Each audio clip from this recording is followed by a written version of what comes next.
You probably think separation of church and state is in the Constitution. It's not, and what it actually means might surprise you.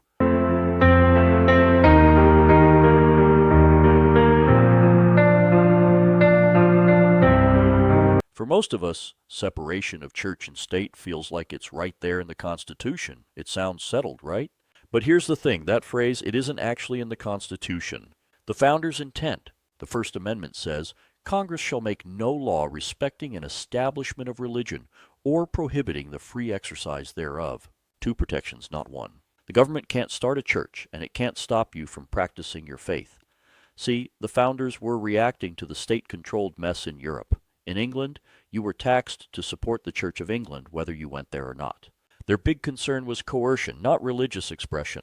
Jefferson's wall. So, where did the wall come from? It's from a letter. 1802, Thomas Jefferson writing to the Danbury Baptists. He used the phrase, a wall of separation. But look at the context. The Baptists were scared of the government meddling in their pews. Jefferson was reassuring them that the federal government wouldn't control the church. The wall was built to protect the church from the state, not to insulate the state from moral influence. That distinction? Pause. It's everything. The shift. In the early 60s, the tone shifted. The Supreme Court started ruling against state-sponsored prayer and Bible readings. Now, private prayer stayed legal, but the cultural message was loud and clear. Religion isn't welcome in public spaces. By the 80s, it got weird. Students trying to start voluntary prayer clubs were being told no by nervous administrators.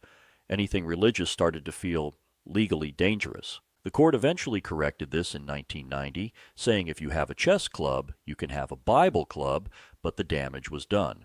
For a whole generation, religion became a problem to be managed. The essential test. We saw this tension again during COVID. In state after state, churches were locked down while big box retail stayed open. The argument was retail is transient, worship is prolonged. Eventually, the Supreme Court stepped in and said, look, you can't treat worship as less essential than a grocery store. But it raised a massive question. When a crisis hits, what do we instinctively label as essential? Commerce was a given. Worship had to argue its case. The neutrality myth, we talk about secularization as if it's neutral. But neutrality isn't really a thing. Every law we have rests on a moral assumption that life has value, that justice is real. When you remove the transcendent reference point from a society, moral authority doesn't just vanish, pause, it transfers to the state, to the majority, to whatever trend is blowing through that week, the personal connection. I'm actually finishing these thoughts in a waiting room at Duke. My wife is getting an LVAD checkup and a bone density injection.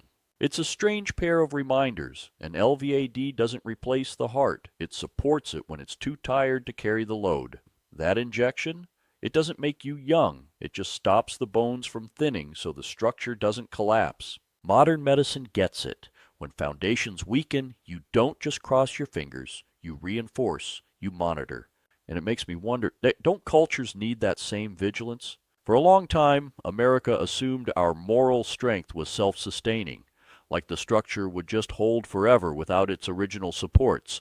But hearts, hips, and nations, they don't work like that.